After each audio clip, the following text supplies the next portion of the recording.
Hello, everyone.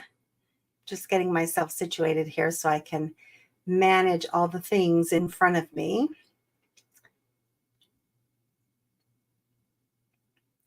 I am super excited to be with you today.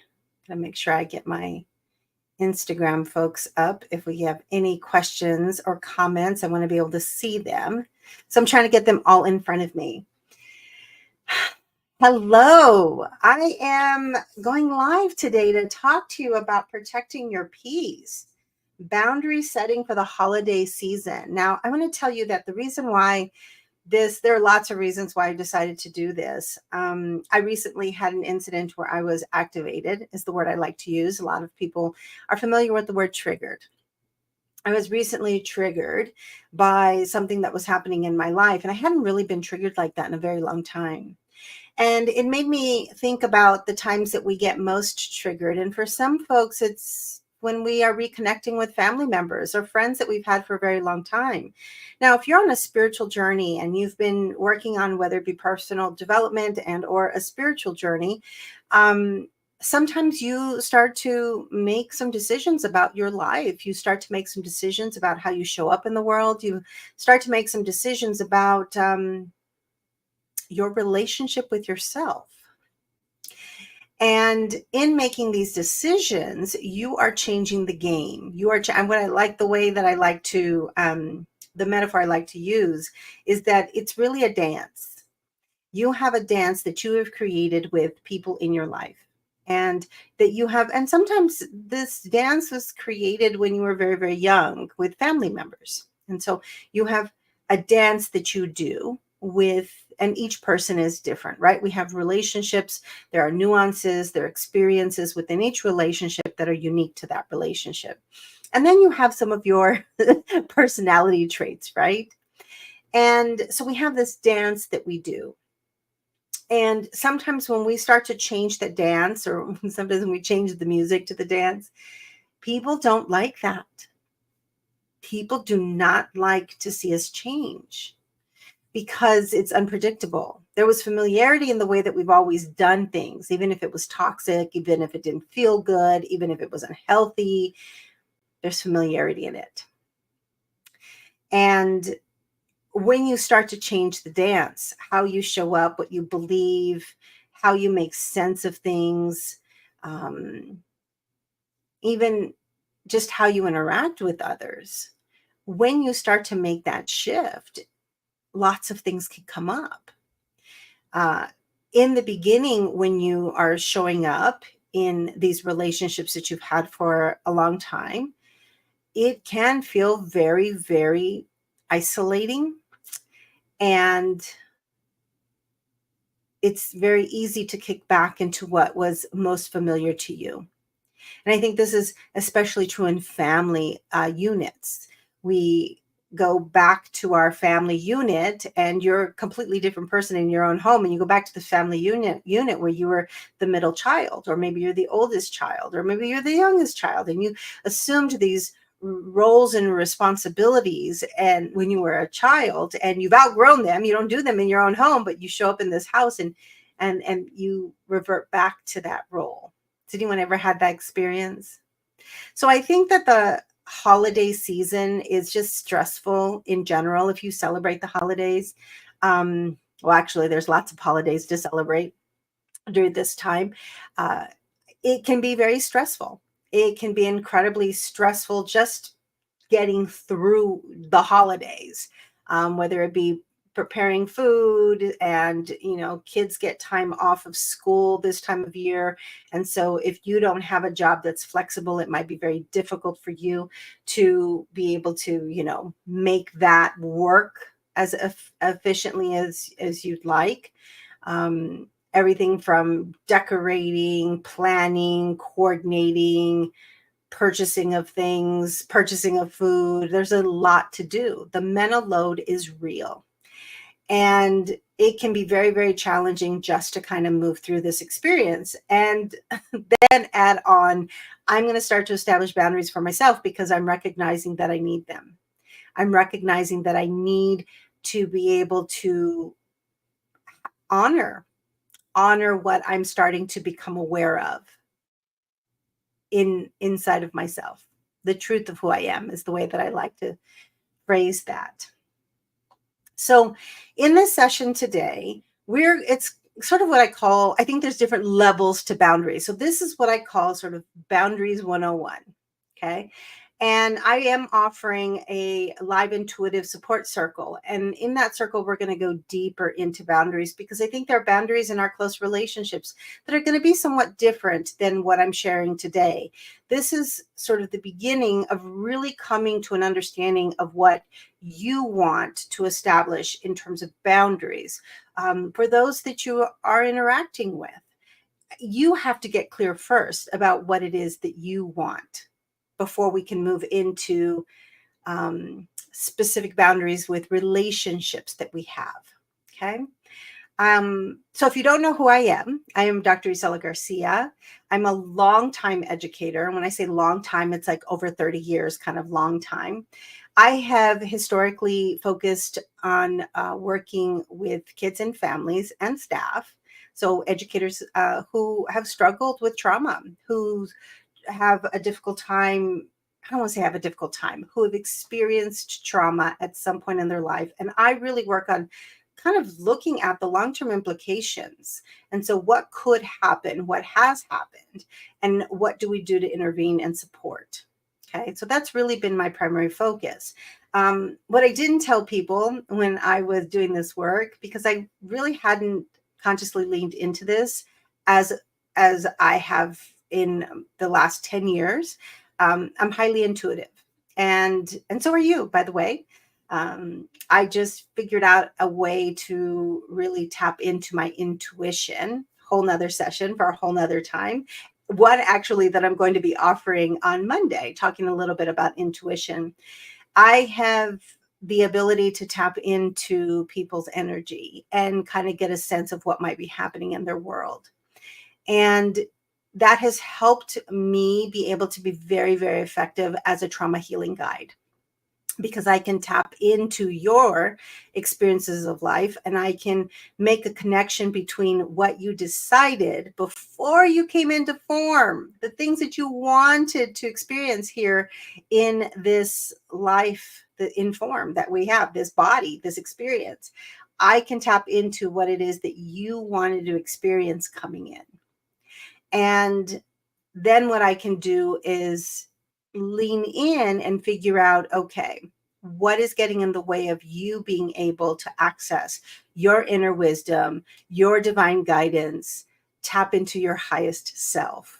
What's getting in the way of that? And so trauma healing plays a significant part in our ability or inability at this point to lean into our intuition.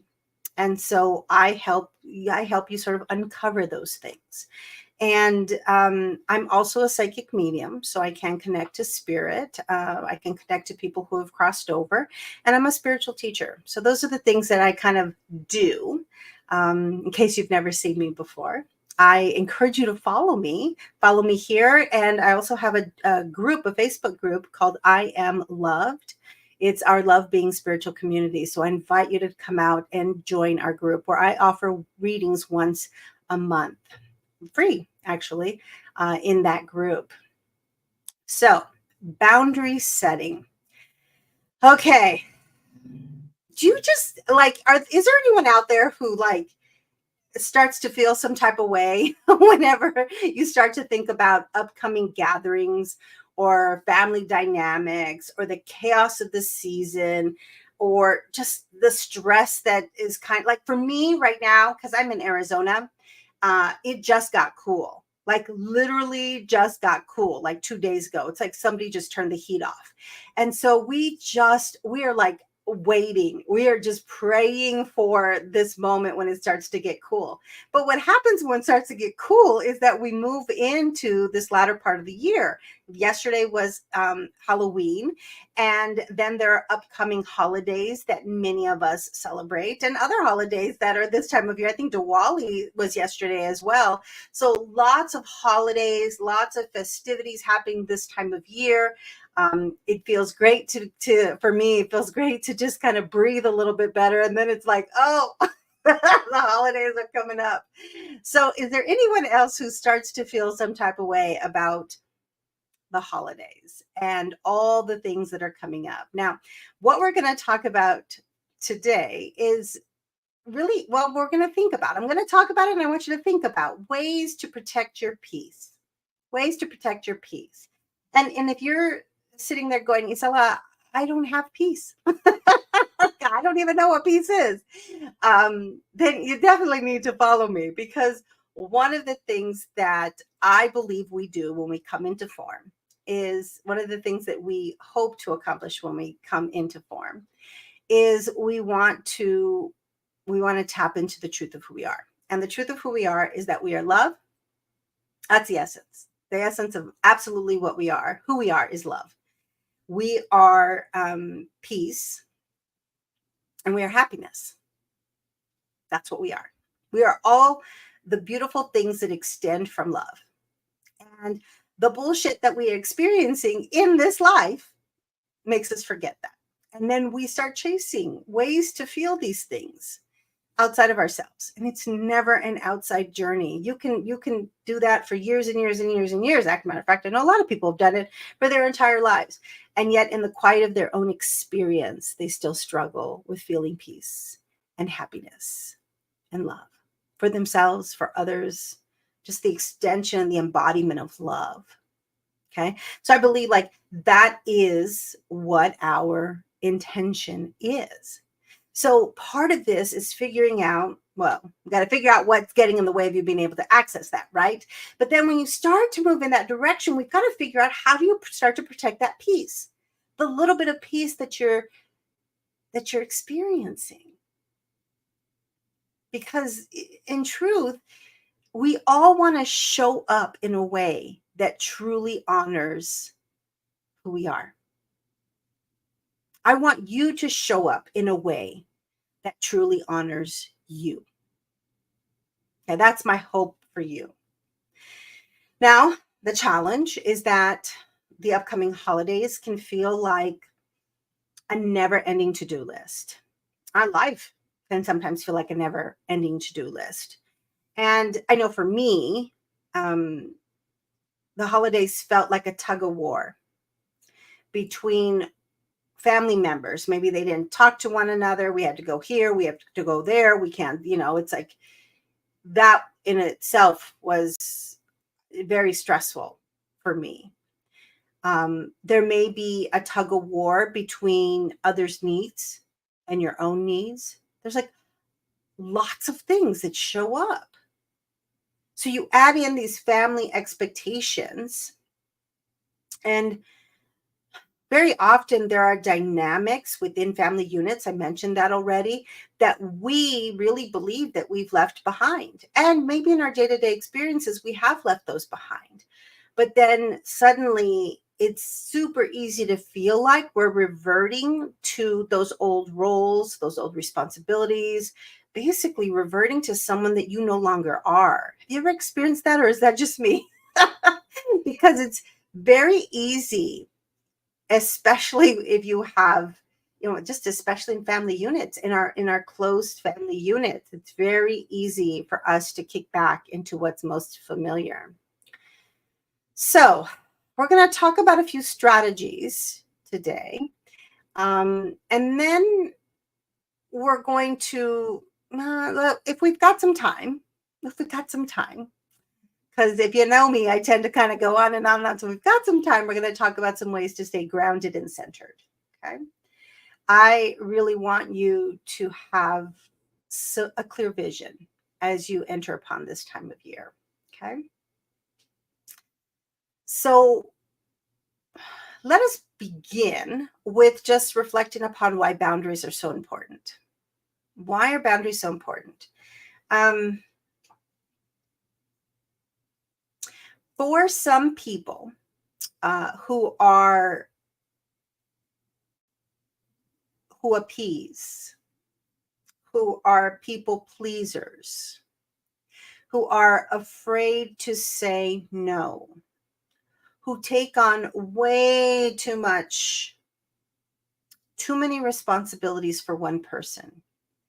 But if somebody comes to you and you say, hey, or somebody comes to you and says, hey, can you pick up my child after school on Wednesdays? Or can you and you just don't have it in you to say no? And maybe there's good reason. I mean, maybe this person's really in a bind, but what that does for you is it adds on another level of stress and you're barely making it through your day. But how can you say no, right? Yeah, I know a lot of people like you. If this is you, I know a lot of people like you.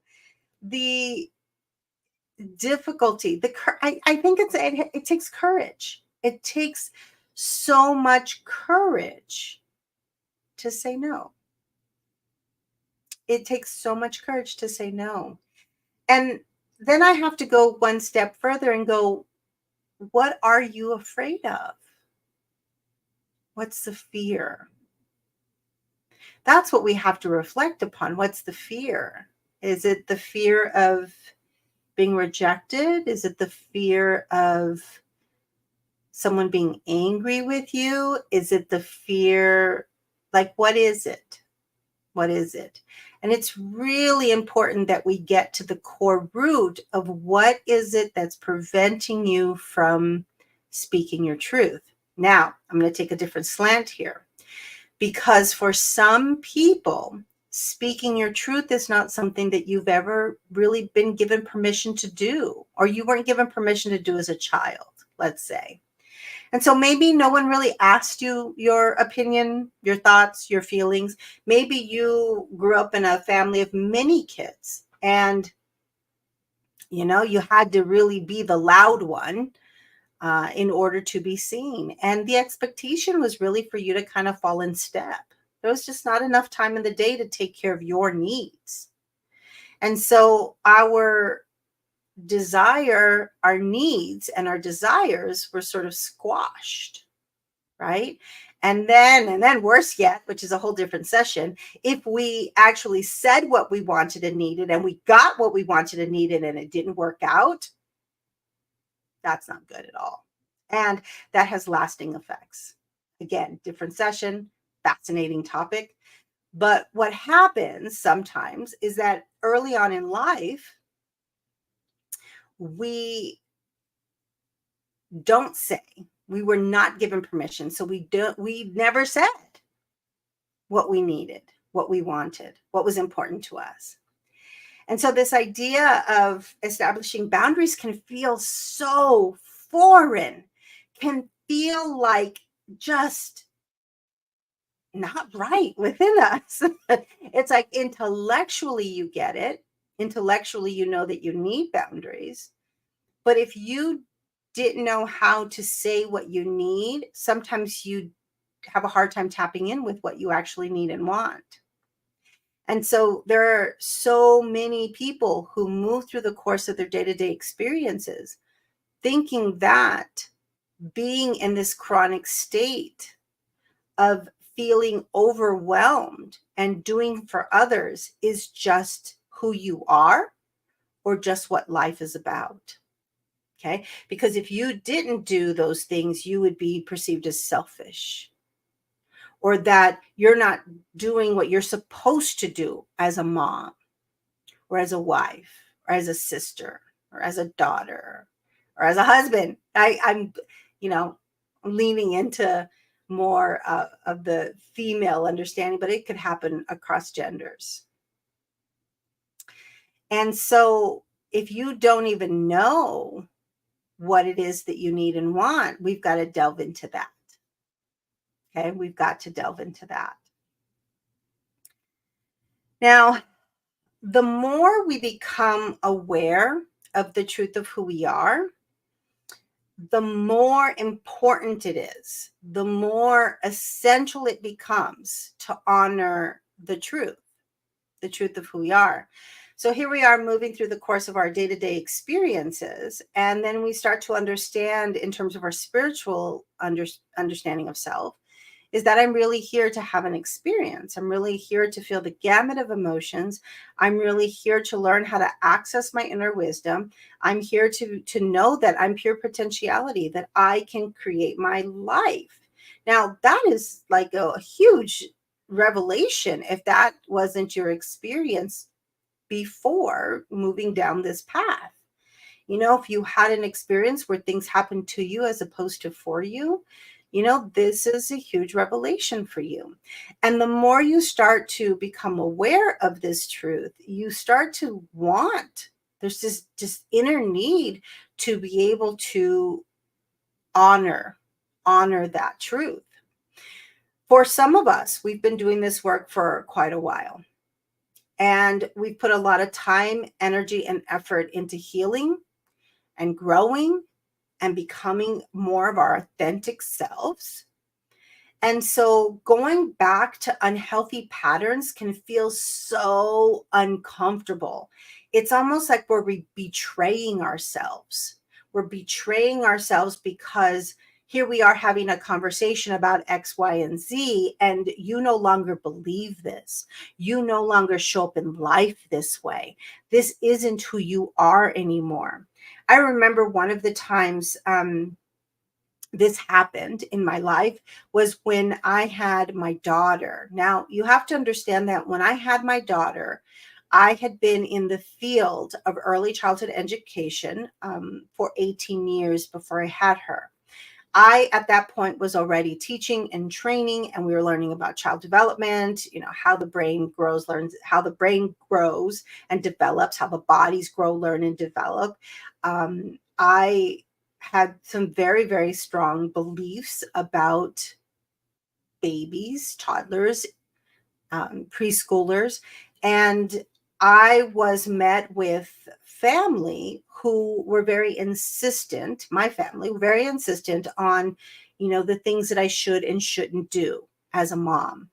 Now, my family didn't have a clear understanding that I was in education. Like, I actually did this for a living. I taught this for a living. People paid me money for this.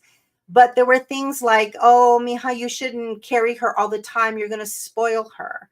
Well, there's absolutely no way that you can spoil a baby. A baby needs to be held. The way that we communicate love and safety is by responding to their needs. Every single time a baby cries, we need to be responsive to those needs. And there's lots of ways that we're responsive to those needs, but that's what a baby needs. Because a baby is growing and developing their understanding of the world, their understanding whether they are safe, their understanding of what love means, their understanding of how to receive love, and then that builds the capacity to give love. So I have some very strong beliefs about it, as you can tell, right? And I was getting lots and lots of information and feedback because I was doing it in a way that wasn't comfortable for them. And I had to very quickly be able to identify, okay, what's most important to me? How am I going to articulate this? And how do I get comfortable with people disagreeing with me? How do I get comfortable with people being upset with me? How do I get comfortable with that? Now, I will be real honest with you all. Appeasing has never been my go-to. I have historically not struggled with saying no. Historically, not that has not been my area of struggle. But that's why I'm an important person in your life if you struggle with saying no and really sticking to your boundaries, because the way that I navigate through my life has been, first and foremost, honoring what's most important to me. And it's unfortunate, but there was a long period of time in my life before I had my daughter where I used to say that I was selfish. And it's it's not selfish in, I guess, the way that we think of selfishness, but I claimed to be selfish because I wanted people to know that I was going to put myself first. And you might disagree with me, and you might think I'm a horrible person because of it. But I know what I need. I know what I need. And so I want to help you be able to develop the comfort of stepping into what you need, knowing what you need and being able to create boundaries so that people are very clear about those needs, and that they're, whether they're respectful, we don't have any control over that, but we can actually, I can help you develop ways to, number one, be very clear about those boundaries, and then help you develop ways to respond when someone crosses those boundaries. Okay. See if I have any questions.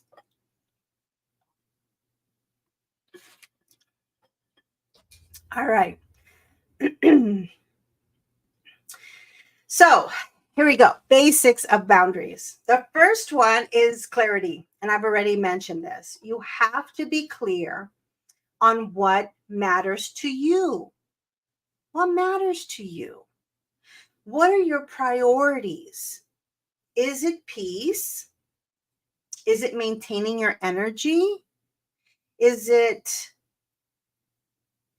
people not asking more and more of you? Like what is it? Once you have an understanding of what's most important to you, it becomes easier to protect it. Okay? So for me, one of the things that was very challenging, I grew up Catholic. I grew up Catholic. And well, I say that it was more like buffet Catholic. You take what you like, you leave the rest.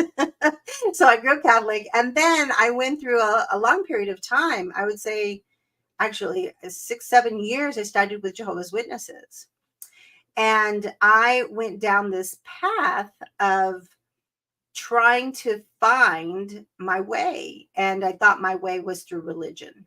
That's what I thought. So I went from religion to religion to religion to religion, got baptized in 3. And again, trying to find what was most important to me. And as I started to realize that my relationship with God wasn't about a relationship with a religion, it was my relationship with self, because I am an aspect of God. Okay? I am an aspect of God. I am a divine being, and I am still connected to source, and I can access that energy. I can access that potentiality. And so as I started to really understand that, all of the religious teachings that I had grown up with or had experienced started to just, you know, to fall off, because I no longer needed those, and I no longer believed in those. So much of that was based on fear. I was afraid of going to hell, what was going to happen. I was afraid of all of these things that had been created as a way of control. I mean, I really think that's the whole intent of so many of our religions, unfortunately. And as I started to have my own clarity about the truth of who I am, I had a hard time being around family members or friends who were really, really with good intentions. I mean, really, it was an extension of love. They wanted to protect me. They wanted to make sure that, I was going to go to heaven. They wanted, like, there are all these things really from a place of love. But I really that bothered me. It bothered me. It bothered me when family member after family member were asking me if I was going to baptize my daughter. And I was like, no, we're not going to do that, because I no longer believe that that's necessary. And we can talk about the reasons why, but it was very challenging at times to show up and engage in conversations that I didn't even believe in anymore. So I had to figure out, how do I navigate this without taking it personal, without feeling defensive, without getting irritated, right? And then that just changes the whole dynamics of the experience, and then nobody has a good time, right? And so you have to get clear about what is important to you. What is important to you? Okay. And then this goes into the next part is you have to identify what your limits are. In the situation that I just shared about religion, what are my limits? What are my limits in terms of conversation? Right now, this is a really big one for politics. What's happening in the world right now, or not in the world? Well, yeah, in the world and in the United States with the elections coming up, there are families that are torn apart because of the different belief systems around what they believe we need in the United States. There are literally families who can't come together right now, definitely can't have conversations about politics. So you have to identify, what are your limits? Do you just keep your mouth shut and not say anything? Are you comfortable with that? You have to ask yourself, what am I willing to engage in? And what are things that I'm not willing to engage in? Okay. Maybe you're okay with a few family gatherings, but you need limits around specific topics, like even family conversations. Sometimes I know this happens. This has happened in my family, when you get around family members who want to bring up old stories where you made some decisions that were not the best decisions, and so that starts to get brought up again and again and again. You don't want to experience that anymore. So you have to identify what your limits are. Now I'm going to sidestep here for just a second, because the first one was gain some clarity, right? You want to get clear about what matters to you. What are your priorities? Okay. What is most important to do to you?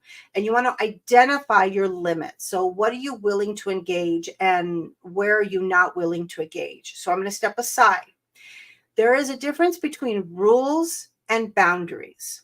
Okay. I have rules in my life, and I have boundaries in my life. The rules for me are things that they're like zero tolerance kind of things. These are things that I'm just not okay with.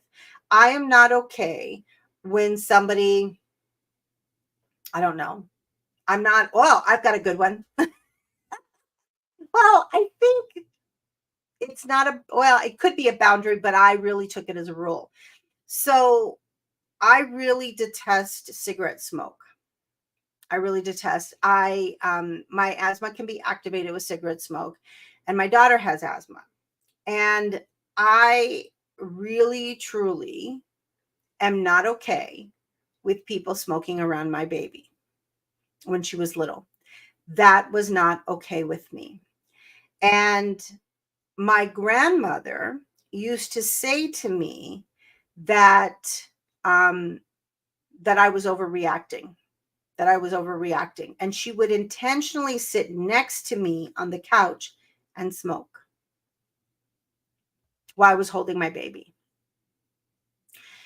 That for me, yes, it's a boundary in my mind, because every time she did that, I would walk away, right? I set a boundary. So it's not about what she does, it's about how I respond. That's what a boundary is. Boundary is, it's not about controlling the other person. It is what I'm going to do if this person crosses my boundary. Okay. So it's important to know that. But I do have rules about this.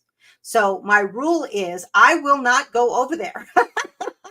This is not okay. This is not an acceptable thing to happen in my life. And I will not let this happen anywhere else in my life. This is not that's a rule for me. That is a rule for me. And there are rules that I have in my life, and I think hopefully you do too, that these are my deal breakers. These are the things that are absolutely not okay. It's a rule, end of story.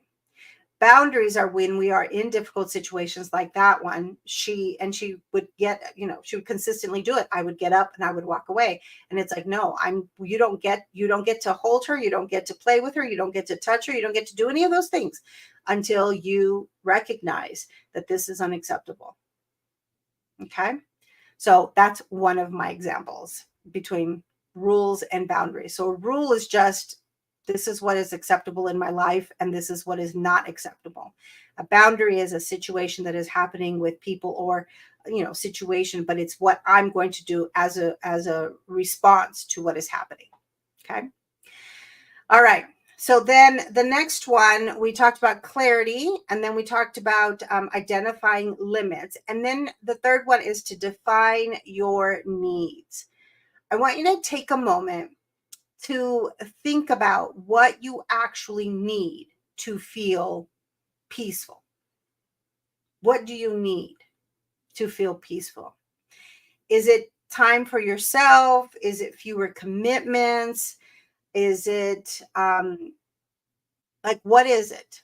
What do you need to feel peaceful, to feel safe, to feel loved, to feel and what I mean by that is not looking for that outside of yourself, But in the space of your own being, what do you need to be able to access that? What you need to feel peaceful. And for me, what I need to feel peaceful is I need downtime. I need time to myself. I need, and I'm actually very good. I don't overcommit. I'm very good at this, which is why I'm trying to teach it. I'm very good at this. But also always need downtime. I always need time to myself. I need time to meditate. I need to time for quiet contemplation. I need time for journaling. I need time for creating. A creation is such an incredibly important part of expanding our intuition. And so creativity is a really important part of my experience. And so those are the things that I need. Okay. So you have to know these three things. You have to know these three things. You have to have clarity.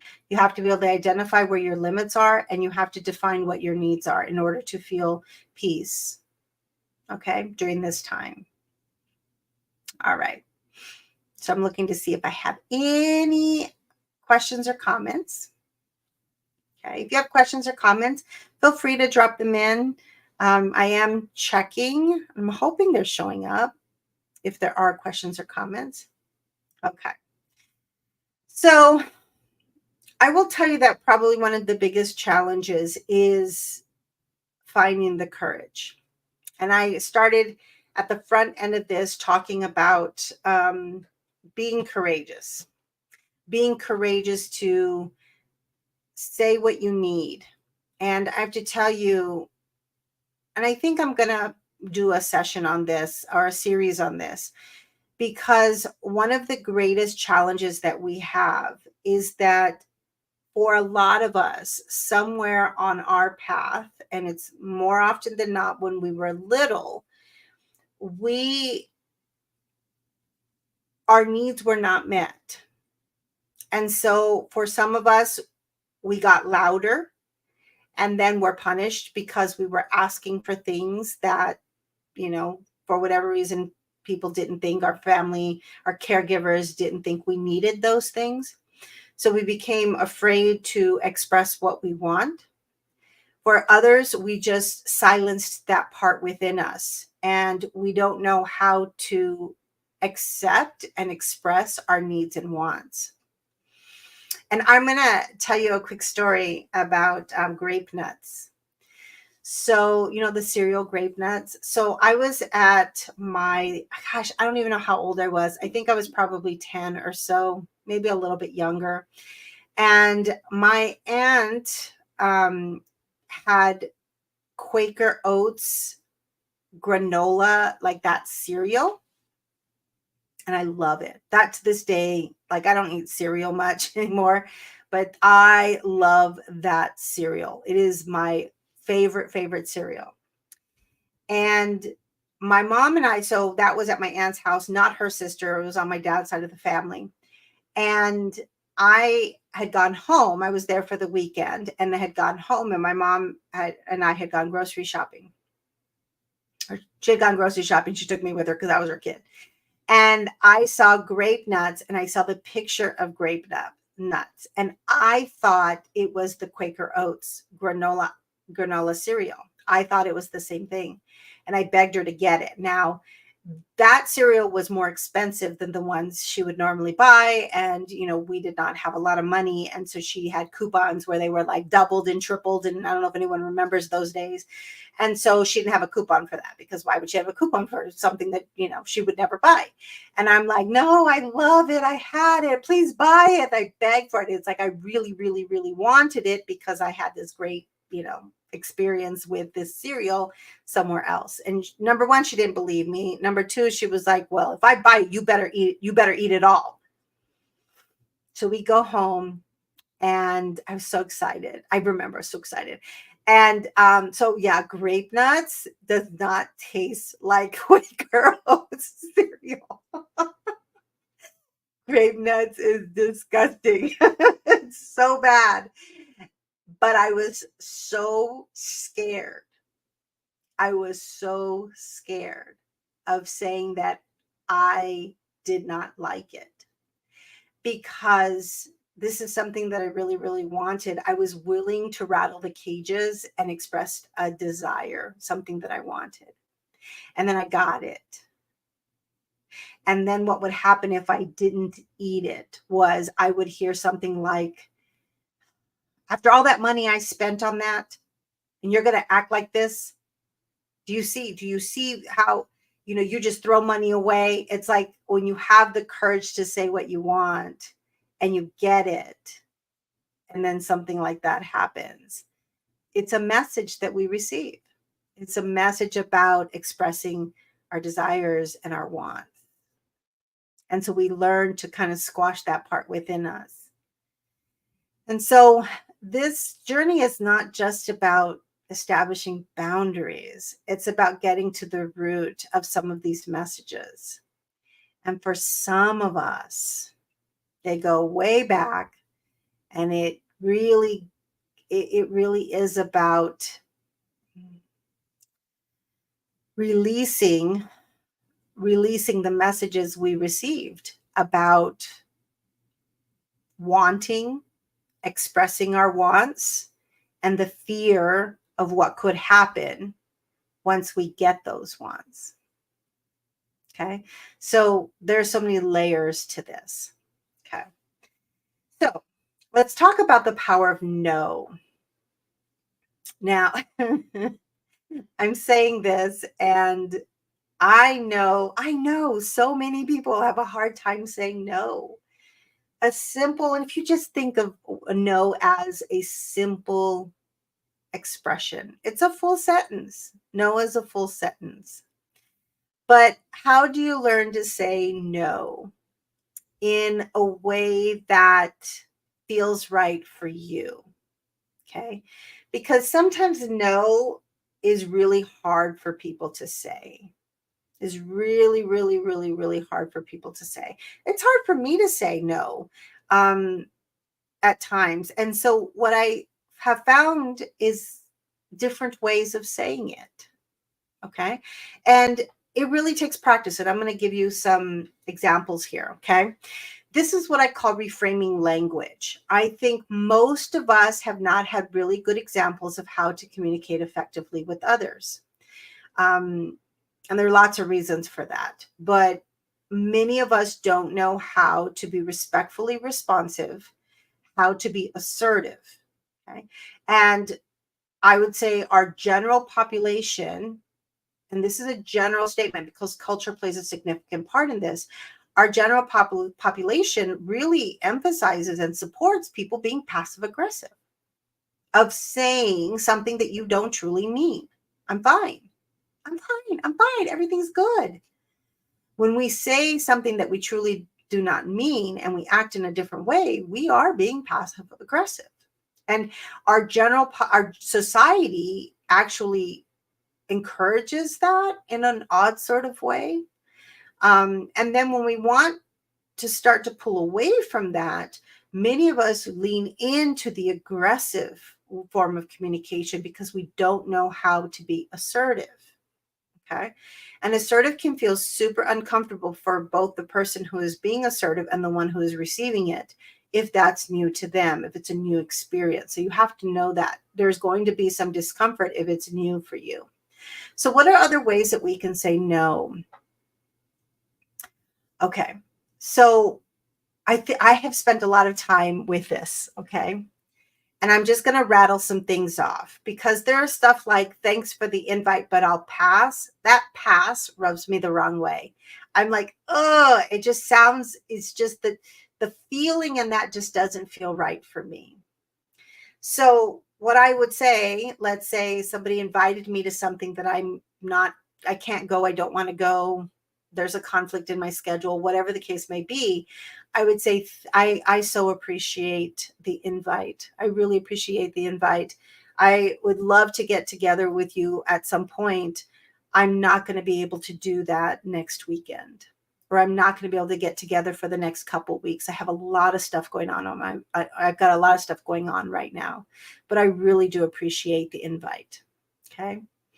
Um, if somebody asks me to do something and they're in a tight situation and it's not something that I can take on for whatever reason, it's instead of saying, no, I can't do that for you, I would go, I realize how difficult this is for you and how much you are trying to balance and just kind of, make happen right now in your life.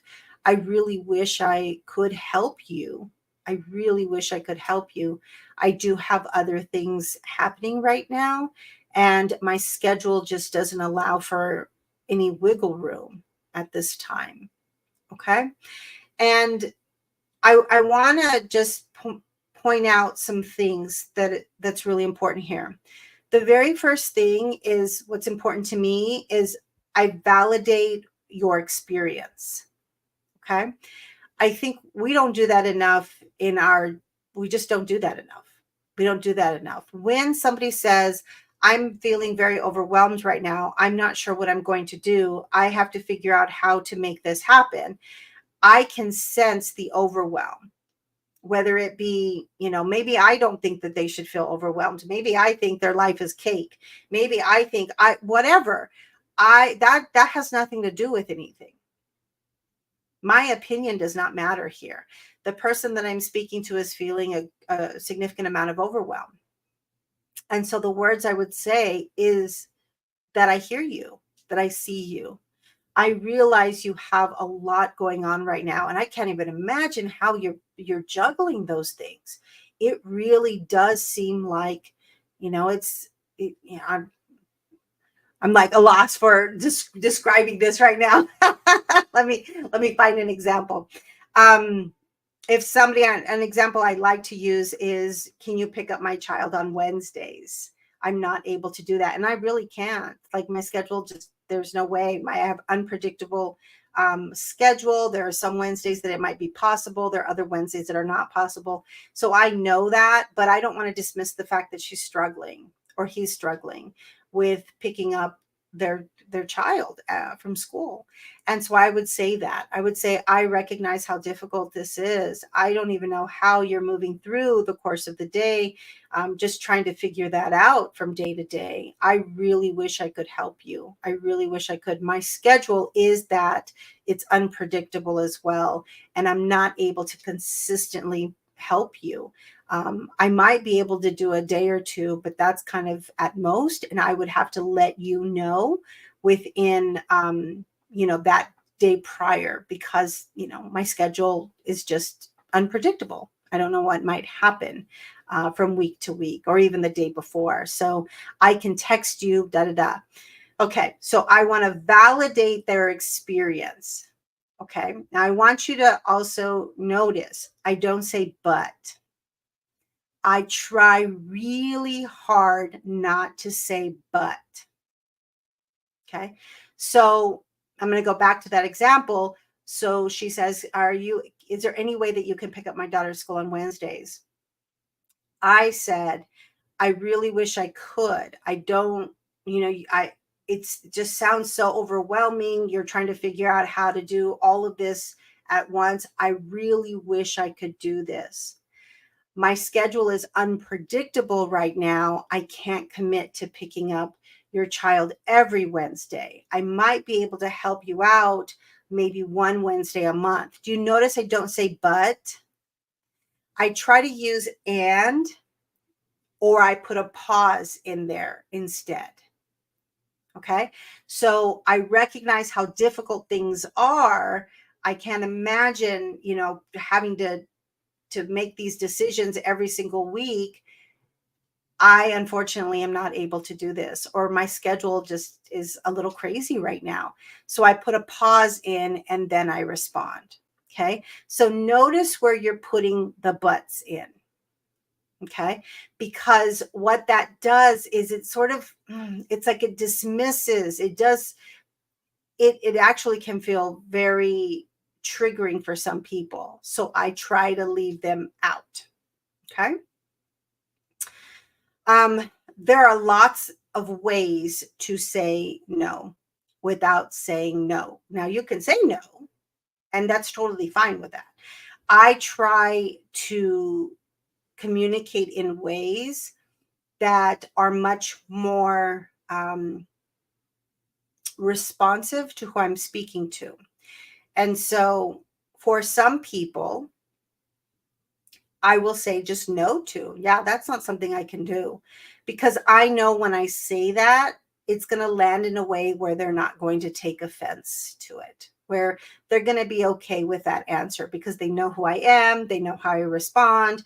They're not going to, feel bad about the situation, or maybe they will a little bit, but it'll be fine. Like, we'll just keep it moving because their personality is such where I can just do that. There are other people who, if I just said no to, it's going to be a different situation. And so I'm going to say, instead of no, what I just shared with you, I really wish I could, or that's not something I can really do right now. I do have other things going on in my life. I need to figure out if I can take some time to dot, dot, dot, dot, dot. Okay.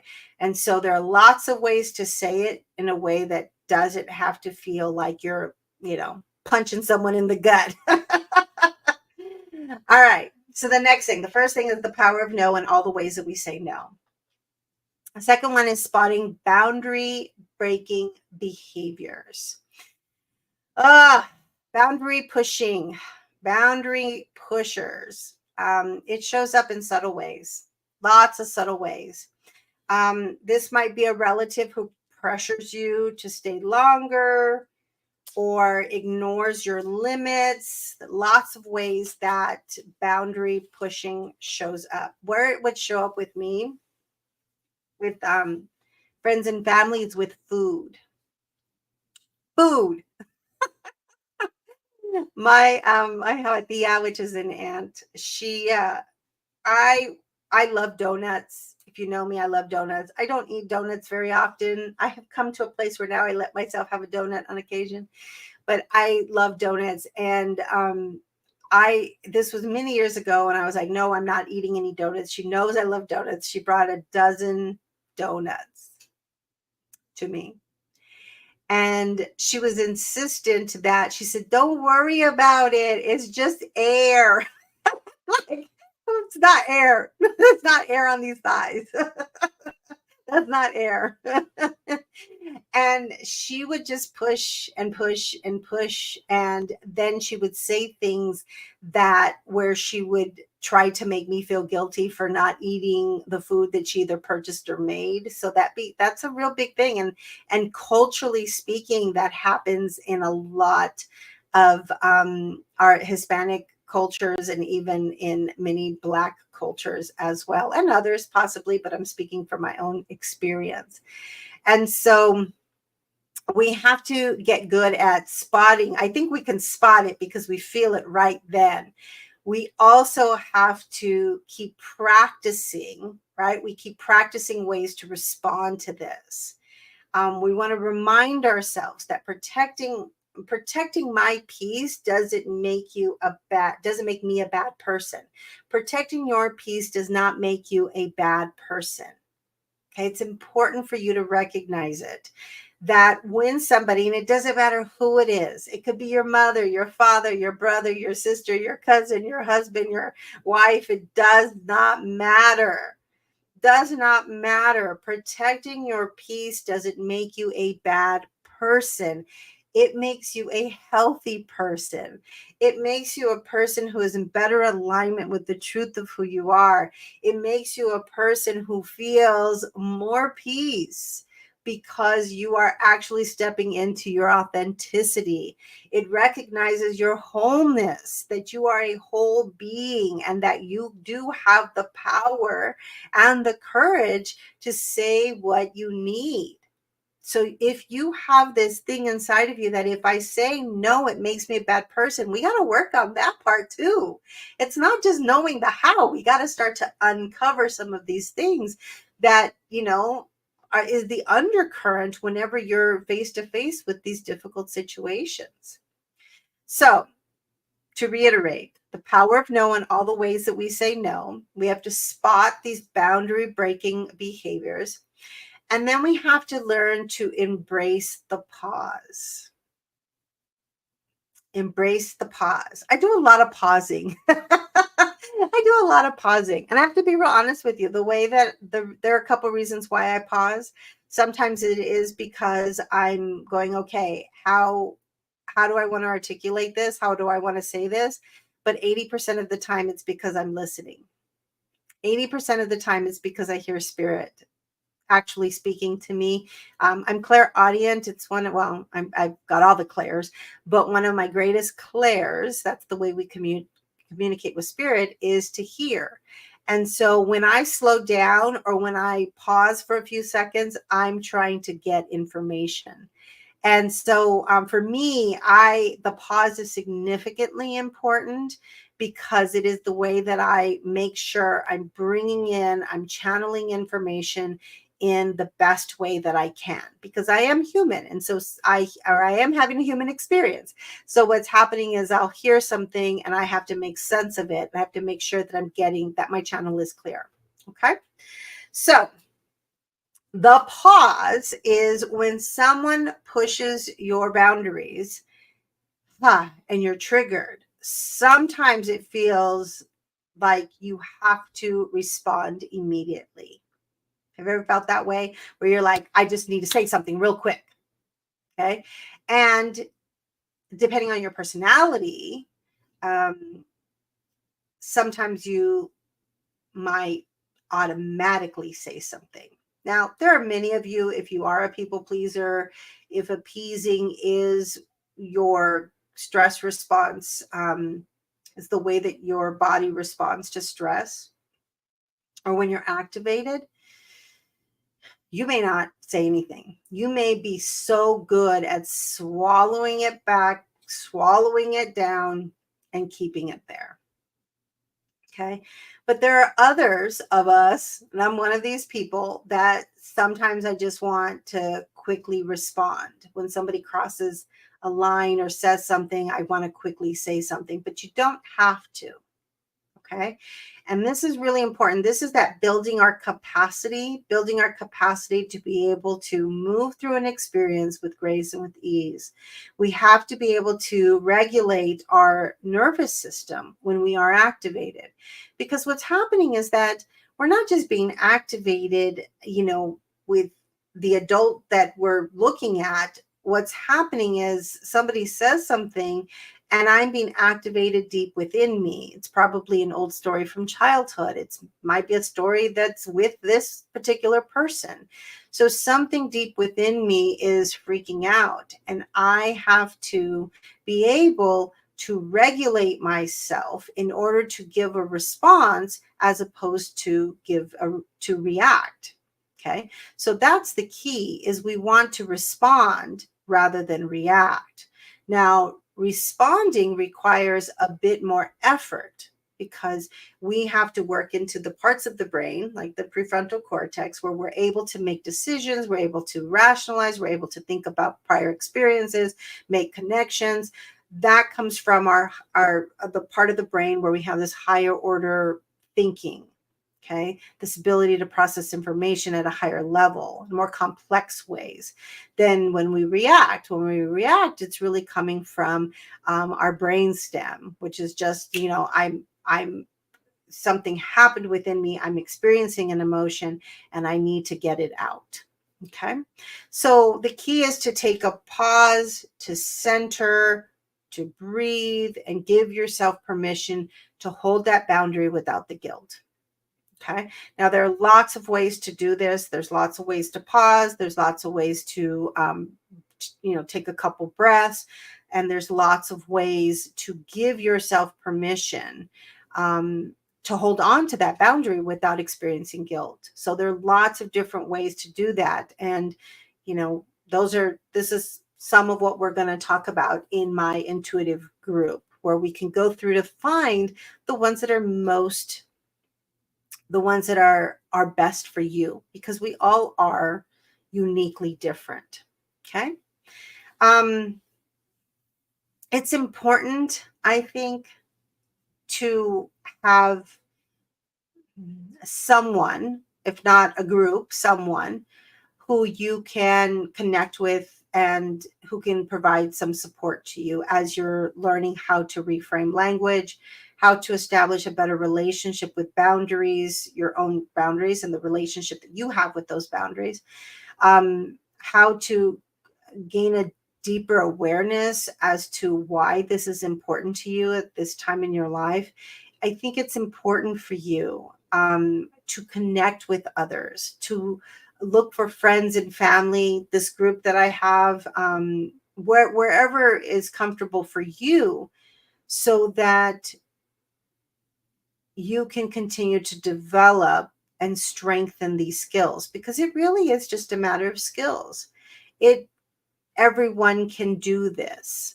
Everyone can do this. Okay. All right.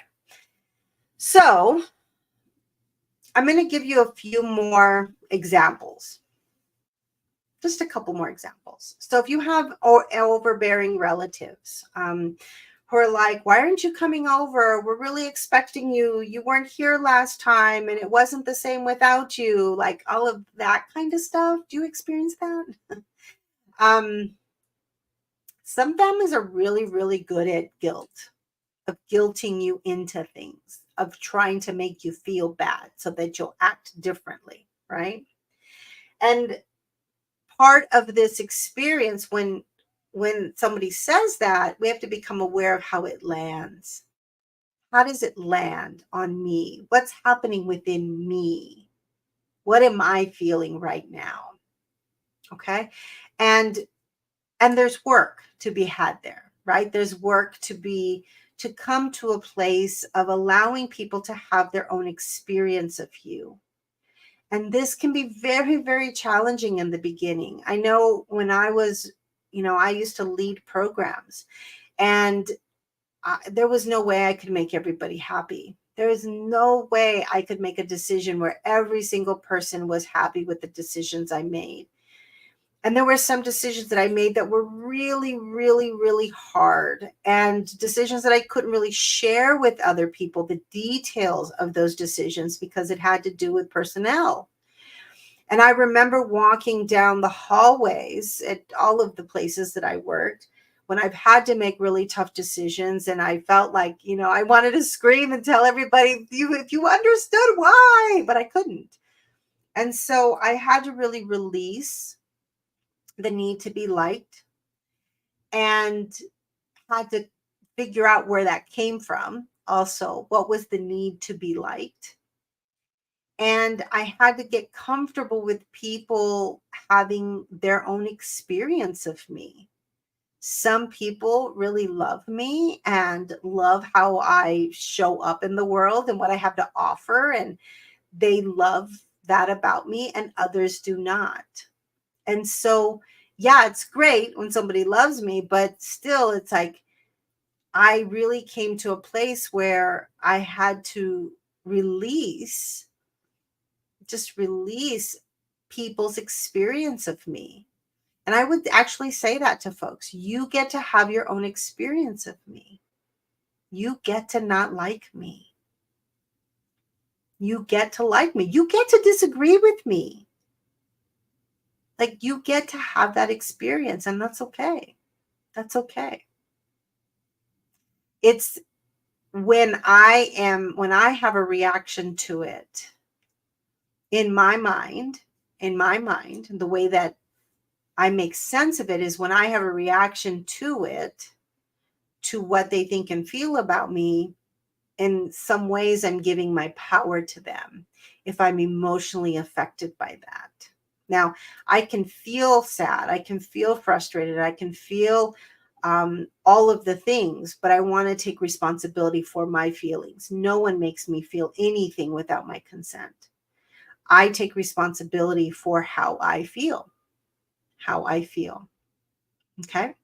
So if you have overbearing relatives, some of the things that you might be able to say, just depending on situations, and this is why having this support group or people that you can talk to who know how to do this can work with you on the language that you can use, because every situation is different. I will often say, I would love to catch up with everyone. I would love to connect at some point. I also need to make sure that I have some downtime. I've been going and going and going and going, and I don't know that I'm going to have enough energy to be able to meet with you or to attend your event or go to the family dinner. I just have a lot of things going on. Maybe if we can schedule something in the next couple weeks, that might be better. If you want to do that now, we can schedule something now. But right now, oh, I did a but. Right now, I'm not going to be able to make that meeting, make that family dinner. Okay. And I really appreciate your understanding. I really appreciate that. Holiday overcommitments. Holiday overcommitments. Here and there and everywhere can be hard. And I'll tell you, when you have, for me, I have a daughter who is autistic, and she would be very overwhelmed very quickly. And I remember family members not being happy with me because, first off, she went to bed at 7:30 until she was probably 10, 9 or 10, because she needed all of that sleep. And as she got older, like even now, she starts to go to bed on a school day anywhere from 8:30 to 9:30.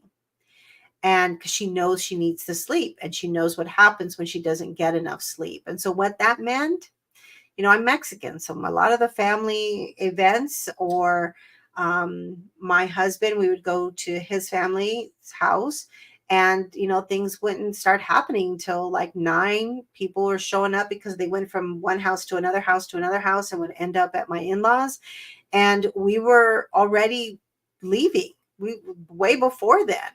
And so it was really hard for folks to understand that and to be okay with that, because it meant that we weren't taking part in like the rituals or the celebrations in the way that, was such an important part of that, the family culture, because each culture is different in the way that we celebrated things. And so, being able to articulate that and allowing people to have their own experience of it is such an important part of this. I wish we could stay here. My daughter also needs to go to sleep at, she's got to be in bed by 8 o'clock, and she's not comfortable with sleeping anywhere else. She has her routines. She has to be in her bed. And so I'm just real open and honest about that. And I make it about the thing. So I make it, this is not something we can do because she needs to go to bed early. And so an example of overcommitments as putting yourself as a priority is simply saying, thank you so much for inviting me. I have a lot of things already on my calendar. I'm really making an effort to take time for myself this holiday season. I would love to meet with you. I do better with one-on-ones as opposed to like groups. I would love to schedule something with you after the holidays, maybe after the new year. I'd love to have coffee with you if you'd like to do that. But I did it again. I'm usually really good at that. Probably because I'm talking to a screen and not a person in front of me. I would really love to connect with you at another time. And you just have to let people have their own experience. Now, tone is important. The feeling behind it is important. I don't do it to be harmful or hurtful, or,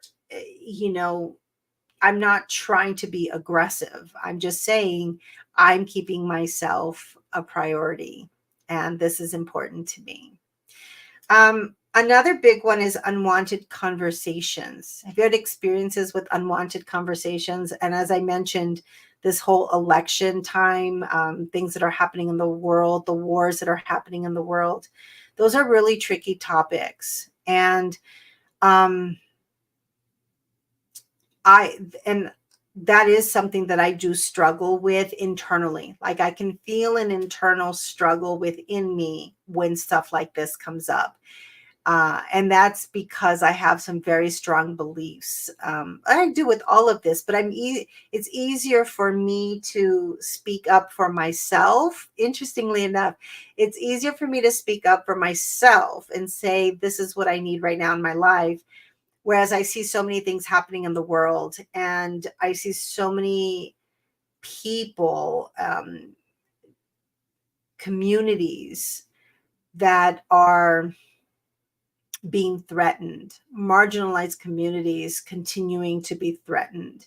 And I have such a strong desire to, not desire, I have a strong need. Need is the word, I think. I have such a strong need to speak up on behalf of the communities, marginalized communities. I'm a woman of color. My daughter is part of the LGBTQIA community. My daughter is also has disabilities. I'm neurodivergent. And so I have a deep need to speak up on behalf of marginalized communities. And so for me, these unwanted conversations are activating for me at times. And so what I say to folks is, you and I have very different perspectives about this. And my guess is this conversation isn't going to change your mind, and it's not going to change my mind. And that's going to be dependent, right, on the person that you're speaking with. Because if we can have a good discourse, if we can have a good dialogue, maybe we are going to change some minds. And I'm willing to have those conversations. But there are some folks that are just like, I'm not changing my mind, and I'm going to try to convince you to change yours. And so what I say is, that this conversation right now isn't going to change your mind, and what you're going to tell me isn't going to change my mind. We have some very strong beliefs. And it's probably not a good idea for us to engage in this conversation, because more than likely one of us or both of us are going to feel very frustrated at the end of the day. And so I want to honor our relationship. I want to honor our history and stay away from topics like this, and really just engage in our, what we're doing each day, what we've been doing, recently, or the kids, or whatever it is that you feel safe talking about. You have to say that. You have to say that. The reason is because, for me, and I'm going to speak just for me, on this particular topic, I think not saying something for me feels like a punch to the gut, and I'm going to stand there and take it. And I'm not going to stand there and take it. I'm not, because my words matter. My words matter. And again, I come from the place of, I see it as my role and my responsibility to speak on behalf of marginalized communities. And that's why even in my groups that I offer, inclusivity is such an important part of what I offer. Being inclusive is such an important part. I want everyone to be seen. I want everyone to feel heard. I want everyone to know that they're supported, because I feel like that's part of why I'm here. So it's important for me, and I encourage you to say something. It doesn't mean to say, to actually enter upon a disagreement about what's right and what's wrong, because all of our perspectives are value-based. And so what you value is how you make decisions. Your decisions are all based on your values. And so having a conversation in 5-10 minutes isn't going to change what we value. And if we're trying to have a conversation because we're angry that somebody else believes something different than us, without talking about our values, we're not going to move anywhere. Okay. So those are my feelings about the unwanted conversations. Have the courage to say something. Okay. All right. I spoke for way too long. I'm gonna have to cut this. I'm gonna have to cut a lot of parts out of this. Um, I think it's really, really important for, if you are on this spiritual journey, to honor, to begin to honor yourself if you haven't already. Some of you have, and some of you are doing a phenomenal job at stepping in to honoring your alignment with your highest self, with your true selves. Okay. I hope that you are able to set some boundaries that let you live in that alignment. And in that alignment is where your intuition strengthens. Okay. It's very, very, very difficult. And I'm going to say at times very impossible to strengthen your intuition when you're not in alignment. Okay. And so I hope that you will take some of the language, some of the guidance I've offered, and I hope that it is helpful to you. I also want to invite you to my intuitive circle, support circle for the holidays. It starts on November 6th and it goes to January 1. And in this group, we're going to talk about boundaries. We're going to talk about intuition. I'm going to do some readings on a weekly basis. That might be intuitive readings. It might be even mediumship, just depending on what shows up. And more than anything else, I want this space to be a place where people can come to feel safe, to feel seen, to feel heard, and to strengthen the skill set to be able to step in to your truth and to be able to establish the boundaries that you need as you continue to align with your highest self. So thank you all for hanging with me. Let me see if I have any comments or questions.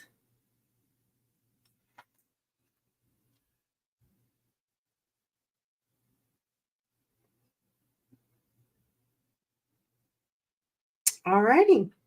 So thank you all very, very much for hanging with me. I appreciate your time, and I will see you soon. I'm doing another session on Monday on intuition. So I hope to see you there.